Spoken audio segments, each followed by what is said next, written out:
안녕하세요. 문학교육론 5번째 비대면 강의를 시작하겠습니다. 이번 시간에 할 내용은 문학교육의 목표입니다. 전 시간에 그 문학교육이란 무엇인가에 대해서 좀 교재 내용을 중심으로 세세하게 살펴봤는데요. 여기서는 이제 문학교육의 목표가 무엇인가에 대해서 살펴보겠습니다. 물론 이제 여기 교재에 나오는 문학교육의 목표는 총 5개인데요. 첫 번째로는 이제 언어 능력의 증진. 문학이 언어로 이루어져 있으니까 언어 능력이 증진되어야 되고, 그리고 이제 개인의 정신적 성장, 즉 문학이라는 것은 또 다양한 세상을 간접 체험하는 거잖아요. 이를 통해서 개인의 정신적 성장을 문학 교육에서는 중요시 하게 됩니다. 그리고 문학이라는 것은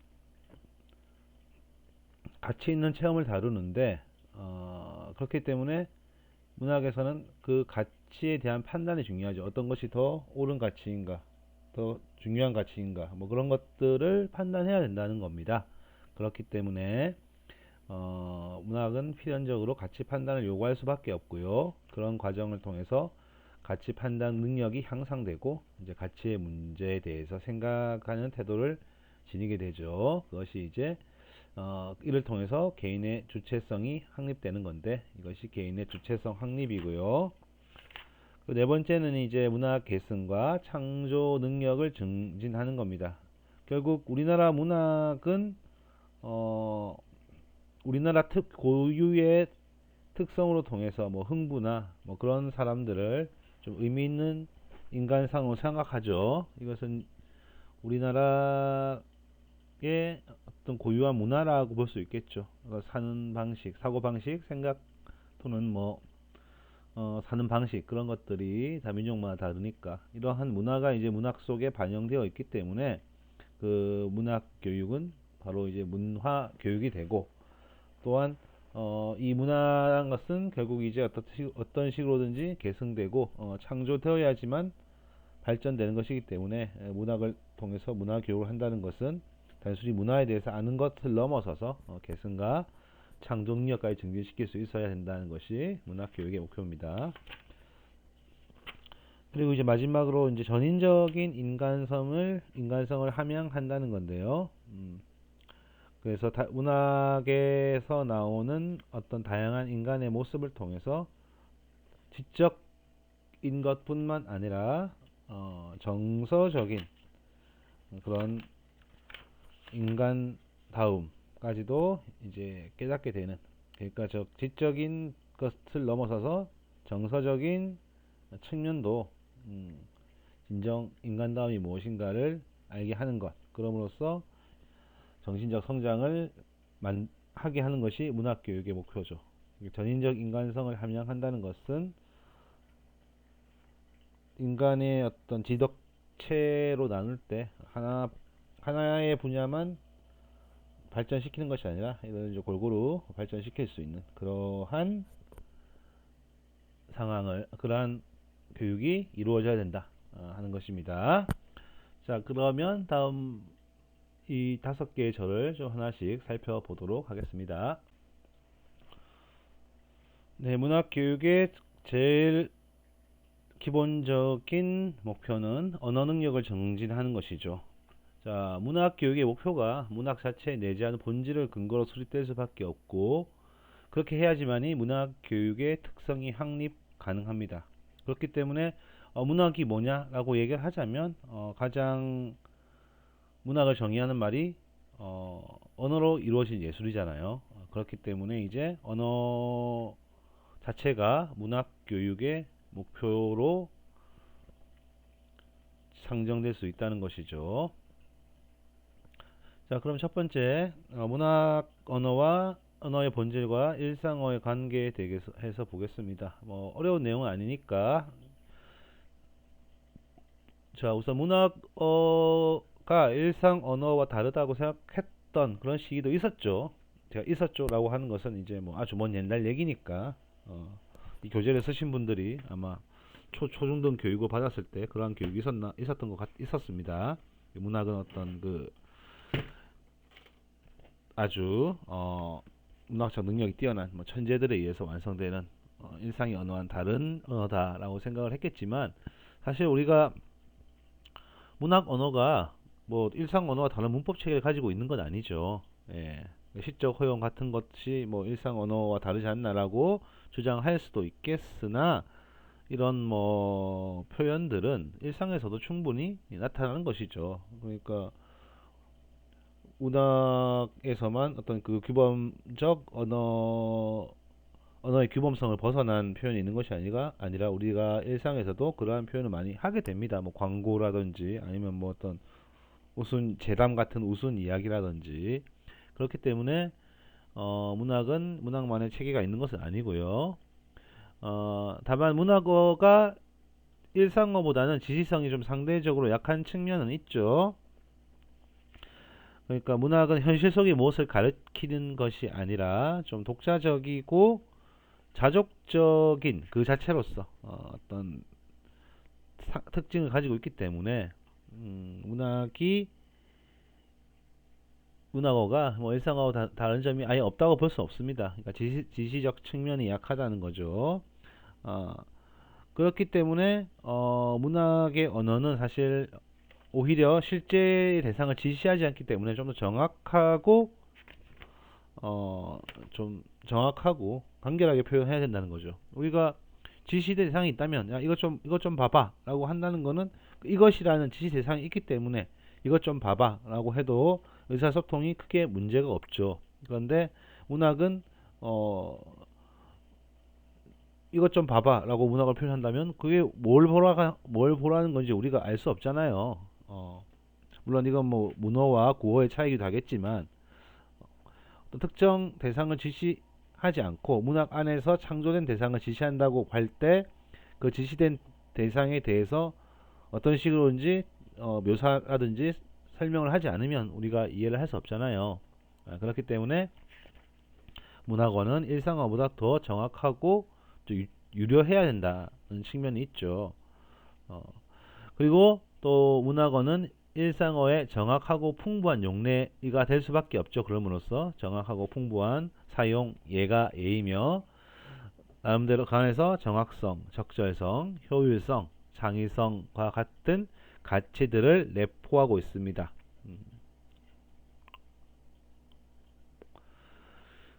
문학이 어떻게 일상어와 관련이 있느냐 하는 점에서는 뭐 어떤 뭐 교육에 관한 이론에서도 단서를 얻을 수 있겠죠.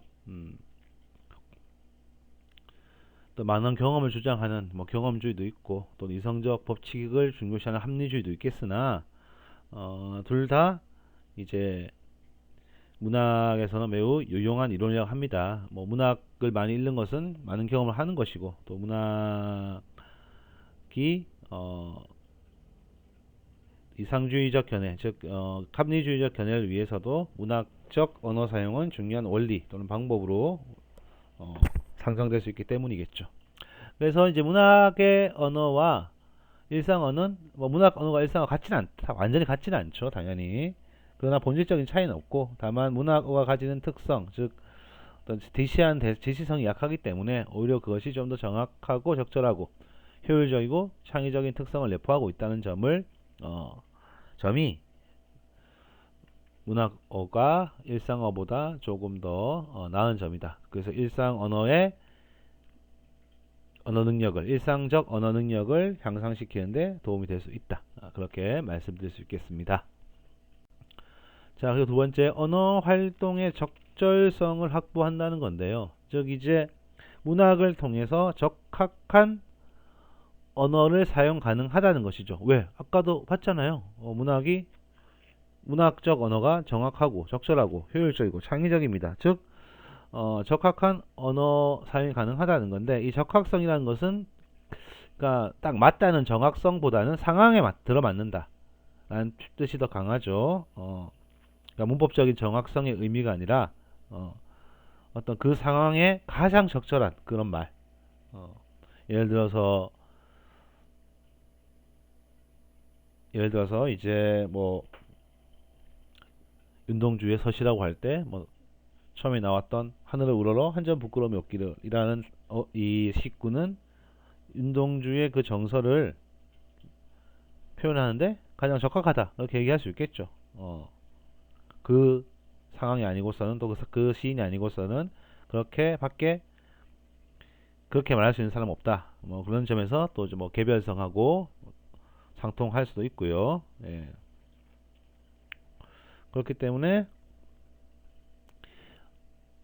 문학은 이제 적합한 언어를 사용하는 그러한 풍부한 용례이고 이를 통해서 적합한 언어 사용이 가능하다. 그러니까 문법적으로 정확한 언어를 넘어서 가지고 적절하고 적절한 언어 사용, 그 상황에 가장 딱 들어맞는 언어 사용 그런 것들을 가능하게 해준다라는 겁니다. 그리고 이제 효율적 언어 능력의 증진이 있는데요. 예를 들어서 이제 시의 율격이라든지 소설의 구성 같은 경우는 이제 언어의 효율성을 극대화하는 장치죠. 사실 뭐 시의 율격 같은 경우도 제한된 언어의 효율을 극대화하기 위한 것이고 또 소설의 구성 같은 경우도 필요 없는 내용은 착착 쳐버리고 어떤 중요한 내용만 담기 위해서 그 뭐 4단 구성이든 5단 구성이든 그렇게 이루어지는 거죠. 그리고 뭐 표라든지 그런 것들도 사실 어찌 보면 일종의 문학인데 가장 효율적인 언어 사용을 보여주는 뭐 그런 예라고도 할 수 있겠고요. 사실 표나 광고 같은 경우도 그런 효율적인 언어 사용에 뭐 훌륭한 영예를 보여주긴 합니다. 자, 그렇기 때문에 이 문학적 언어는 효율적일 수밖에 없고요. 특히 이제 광고나 표 같은 그런 것은 사실 시어와 유사한 측면이 있죠. 이제 함축성을 가지기 때문에 자, 시어의 한 줄의 시어가 10마디 이상의 말을 대신하는 경우를 뭐 흔히 볼 수 있다고 돼 있죠. 교재에도 뭐 햄릿의 사느냐 죽느냐 투비오와 나투비 그게 문제다 하는 사람이 많을 건데 그것은 이제 그 대사가 지닌 어떤 효율성이 증명되는 거다라고 볼 수 있겠죠. 뭐 예전에 아주 예전인데 그 뭐 성철 선임이신가요? 그분이 이제 입적하시면서 그 뭐 산은 산이요 물은 물이다라고 했을 때 그 한 문장의 단어가 뭐 한 문장이 가지는 의미역은 의미장은 굉장히 넓다고 할 수 있겠죠. 즉 적은 표현으로 많은 것을 표현하게 해주는 것이 효율성이라면 이 시어의 함축성은 그 효율성을 가장 잘 보여주는 예로서 예가 된다 그렇게 생각하시면 되겠습니다. 자, 네 번째는 이제 개성적 언어 활동 능력을 향상시키는 건데, 자, 문학 언어는 사실 관습을 지향하려는 구심력. 그렇죠. 여러분들이 뭐 시를 쓴다거나 소설을 쓸 때 그 기존의 그 문학적 관습을 어느 정도 준수하면서 쓰고자 하는 마음이 있죠. 또 그와 반대로 끊임없이 새로워지려는 즉 혁신을 지향하는 또 원심력, 밖으로 튀어나가려는 그런 힘도 동시에 작용하죠. 그러니까 언어가 그렇듯이 언어도 사실 뭐 구심력과 원심력이 작동하잖아요. 언어 규범을 지키려는 구심력과 또 그 언어 규범에서 벗어나서 새로운 언어를 창조하려는 원심력이 동시에 작용하는 것처럼 문학어도 마찬가지입니다. 네. 그런데 이 원심력은 사실 이제 개별성하고 다 있죠. 새로운 것을 지향한다는 것은 즉 어떤 작가의 개성 같은 것들이 드러내지는 것이기 때문에 원심력은 개별성과 관련이 있고 이 개별성은 결국 작가의 자신의 개성을 드러낸다는 것은 그 안에서 자기 정체성을 구현할 수 있죠. 그러니까 이 개별성이 나의 정체성이다. 언어의 개별성이 나의 정체성이 되는 거니까. 예. 그럼으로써 자기만의 언어가 확보된다는 거죠. 여기 교재에 사실 교재 43페이지에 나온 것처럼 이제 뭐 김동리와 이상은 서로 다른 문체를 가지고 있죠. 이 두 작가는 결국 서로 다른 정체성을 가지고 있고, 뭐 최남선과 최만식도 마찬가지고, 영화로 보자면 뭐 최근에 봉준호 감독과 또 누구지? 그 JSA를 했던 박찬욱 감독이네요. 예, 박찬욱 감독도 서로 자신의 어떤 영화적인 언어 차이가 그 사람의 정체성을 만들어내는 거잖아요. 그렇기 때문에 이 문학 언어가 가지는 원심력이 개별성과 관련이 있고, 이 개별성이 어떤 개성적인 언어 활동을 하게 만드는 그러한 요인이 된다는 것이죠. 자, 여기까지가 언어 능력의 증진이었습니다. 자, 그럼 2절은 개인의 정신적 성장입니다. 44페이지.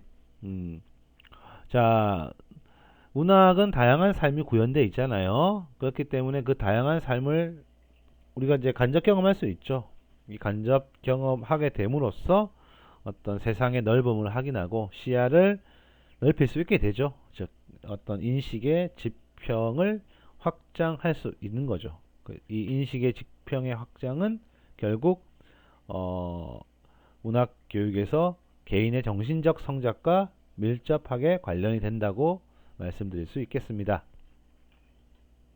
첫 번째, 그러면 문학이 어떻게 개인의 정신적 성장과 관련되느냐를 보겠습니다. 첫 번째, 삶의 표현으로서의 문학. 자, 문학은 결국 인간의 삶을 표현하는 것이죠. 그거 뭐 동물들이 나온다고 해서 조지 오웰의 동물농장은 돼지가 주인공이라고 해서 돼지의 삶을 드러내는 건 아니잖아요. 동물들의 삶을 드러내는 것이 아니라 알레고리적 형상을 통해서 인간의 삶을 드러내고 있죠. 마찬가지로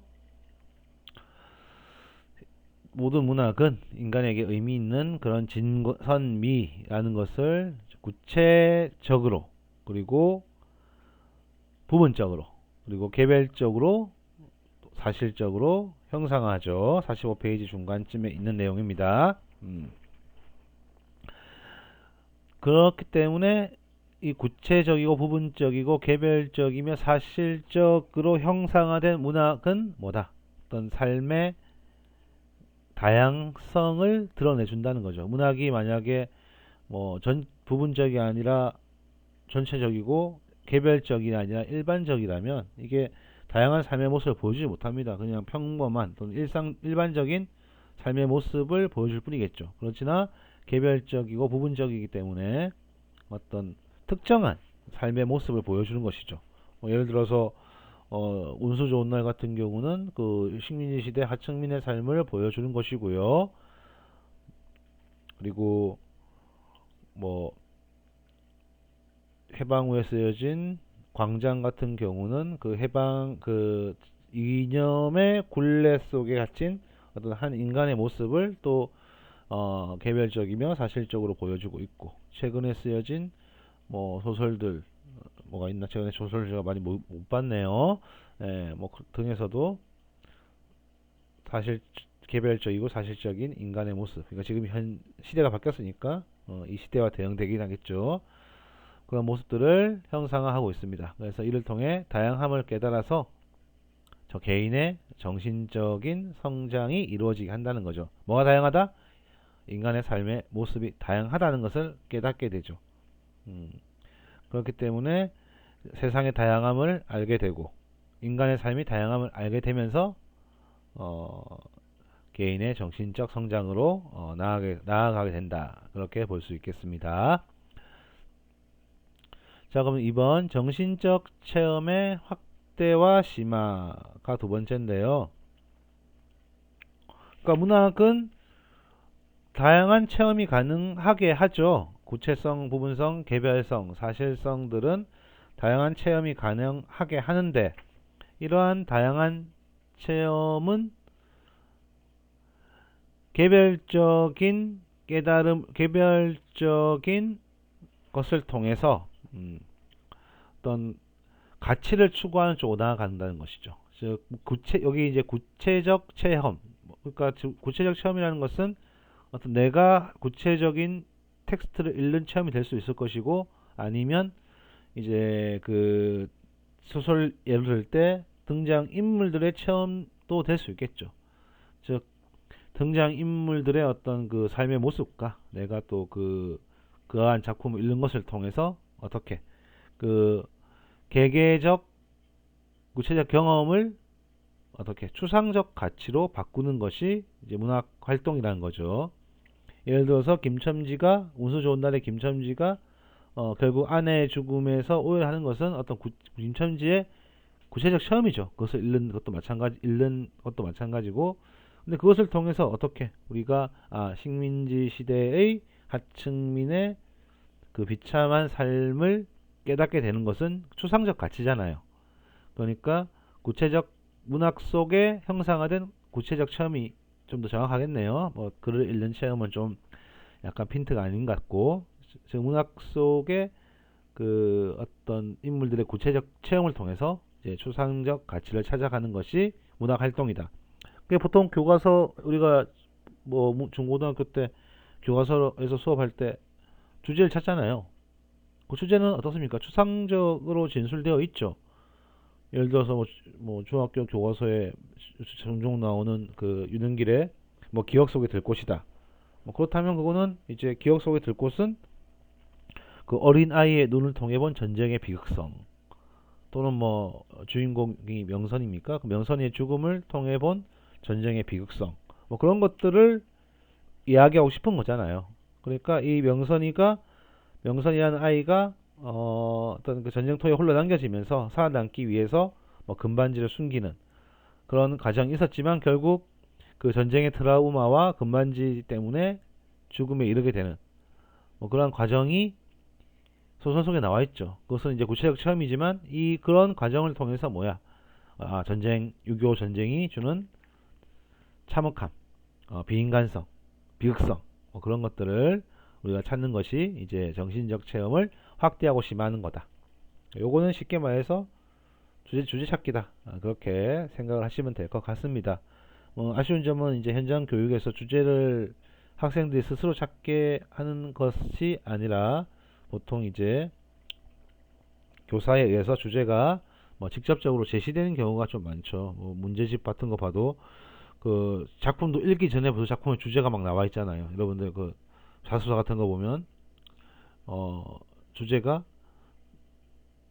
작품 읽기도 전에 이 작품의 소재는 뭐고 주제는 뭐고 뭐 구성은 뭐고 그렇게 나와 있잖아요. 사실은 이제 문학 교육이 제대로 되려면 그러한 작품을 다 읽어보고 그 작품의 어떤 사건이라든지 뭐 갈등을 통해서 주제를 찾는 것이 맞는데, 그게 좀 어떤 경험적으로 제시되지 않고 뭐 주제가 선험적으로 제시된다는 점은 굉장히 좀 아쉽긴 하죠. 여튼 제대로 된 문학 교육이라면 이런 정서적, 정신적 체험의 확대와 심화, 즉 구체적 체험이 추상적 가치로 나아가게 하는 것이 문학이다.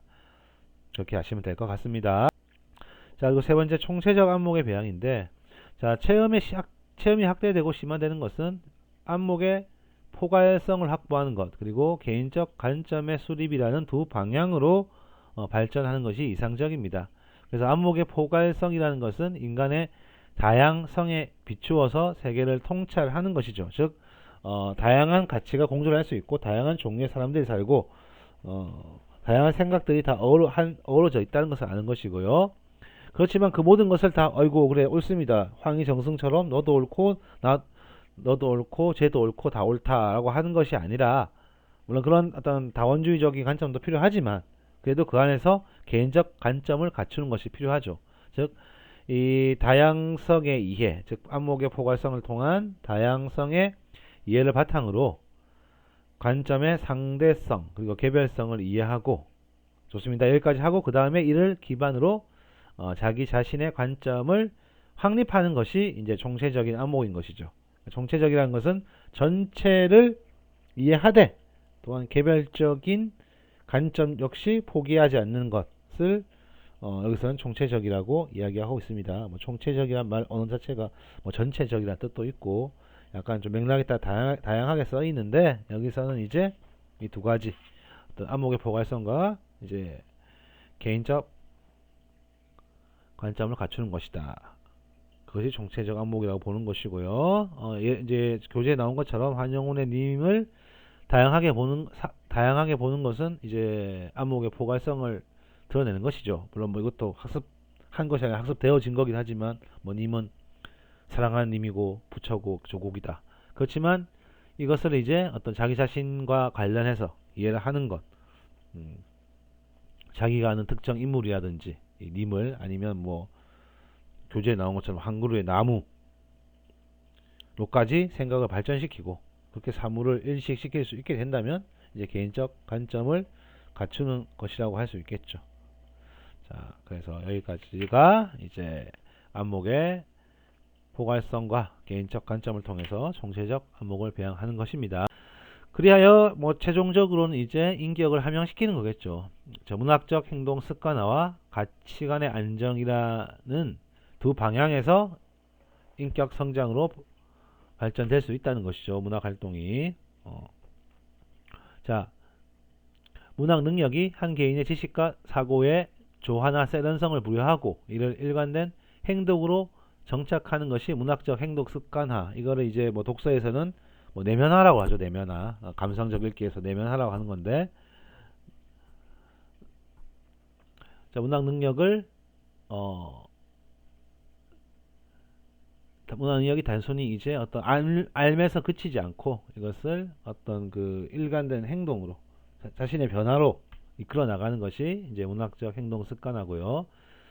그리고 이제 다양한 가치를 포괄적으로 수용하면서 자기 정체성을 갖추는 것이 가치관의 안정이라고 얘기했습니다. 그럼 가치관의 안정이라는 것은 아까 말했던 그 총체적 안목의 배양과 관련이 있겠죠. 그리고 그렇다면 이 둘을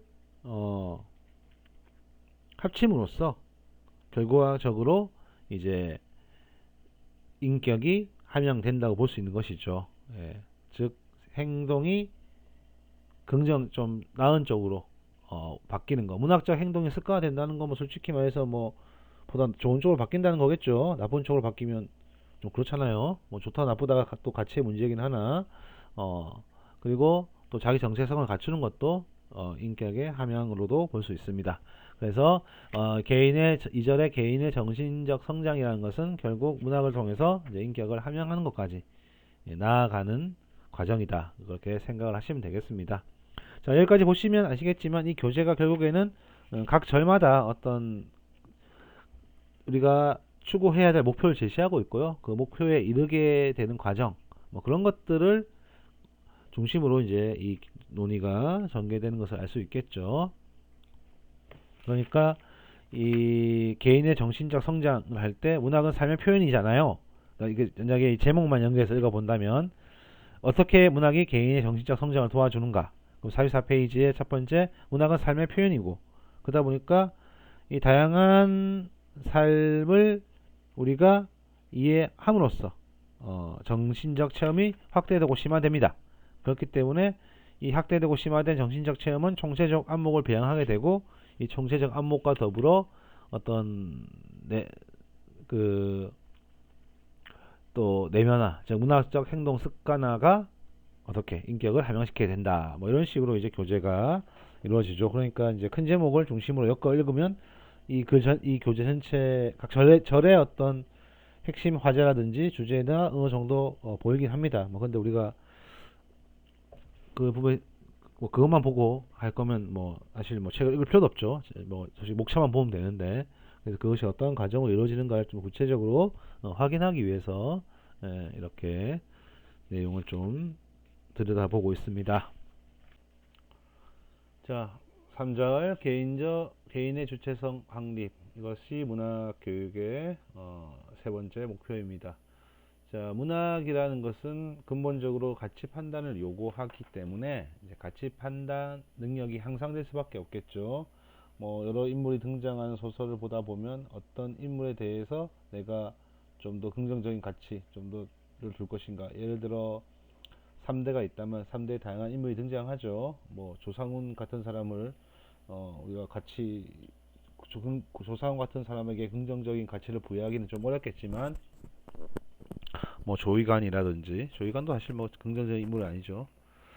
조덕기라든지 병화, 이 둘이 좀 약간 대조적인 그런 성격을 가진 대조적인 특징을 가진 인물인데, 우유부단한 부르주아와 인덕기와 좀 이제 행동력 있고 결단력 있는 이제 사회주의자인 병화가 등장하는데, 이 두 인물은 누가 덕기가 중심으로 이야기가 전개되어 있긴 하지만, 이제 이 병화는 사실 덕기에 비하면 주변부 인물이고, 그럼에도 불구하고 이 두 인물에 대해서 우리는 가치 판단을 할 수 있겠죠.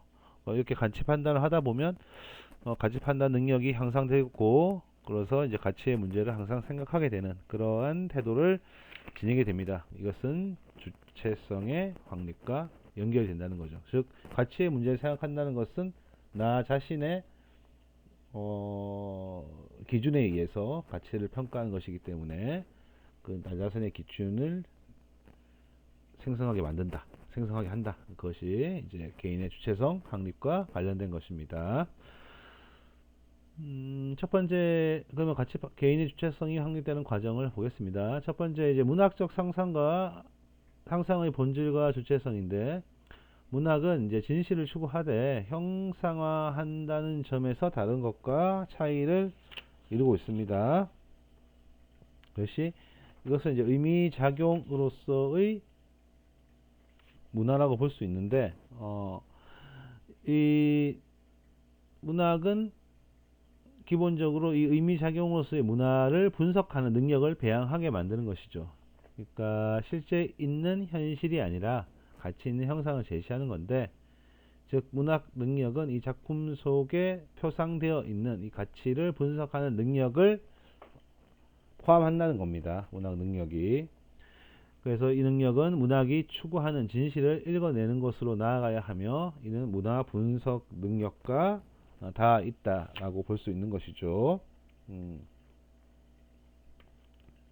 그래서 예를 들어서 김소월의 진달래꽃에 드러나 있는 한의 정서가 어떤 특정 집단이 추구하는 진실인지, 아니면 한 시대가 추구하는 진실인지, 아니면 특정 세력이 만들어낸 어떤 그 정서인지 등등의 어떤 여러 그 작용하는 의미 범위를 분석하는 것이 필요하죠. 그렇기 때문에 이러한 능력은 이제 1차적으로 문학 능력이 문화를 분석하는 능력이기 때문에 이 측면과 관련해서 이제 문학 교육의 목표는 일단 문화 분석 능력을 도달점으로 하게 됩니다. 그러니까 문학적 상상이라는 것은 의미작용으로서의 문화고, 그것은 문학 분석 능력과 다 있다, 그렇게 보시면 될 것 같고, 자, 그런데 이제 이 비판적 안목이 문화를 분석하다 보면 형성되는데, 비판적 안목은 평가를 의미하는 겁니다. 평가를 의미하는 건데, 진실 조회 능력과 가치 평가의 두 요소로 이 비판적 안목이 확보되겠죠. 진실 조회 능력은 사실적 이해라고 볼 수 있겠죠. 독서에서 이야기하는, 즉 사실이 어떠한가에 근거를 두는 것이 진실 조회 능력이고, 이 가치 평가는 그 가치들이 서로 상호 관계를 가지게 되는데, 그 중에서 어떤 것이 더 중요한 가치고 어떤 것이 부차적인 가치인가, 또는 어떤 것이 긍정적이고 어떤 것이 부정적인가 하는 그런 가치의 관계를 파악하는 것이 이제 가치 평가라고 할 수 있겠죠. 그래서 문학에서의 이 비판적 안목은 다양한 가치들의 관계를 총체적으로 살피고 나아가 견주어 평가하는 능력이다. 그렇게 볼 수 있겠습니다. 그리고 네 번째, 주체적 생활 태도의 확립. 그러니까 비판적 안목과 태도를 증진하게 되면 결국 주체적 생활 태도를 이제 확립하게 된다는 거죠. 그러니까 비판적 사고에 대해서 책임을 지는 것이 이제 주체적 태도라고 제가 해놨는데요. 비판적 사고를 하기 위해서는 뭐가 있습니까? 그것을 판단하는 근거가 있어야겠죠. 그것이 바로 이제 주체적 태도가 된다라고 볼 수 있겠죠.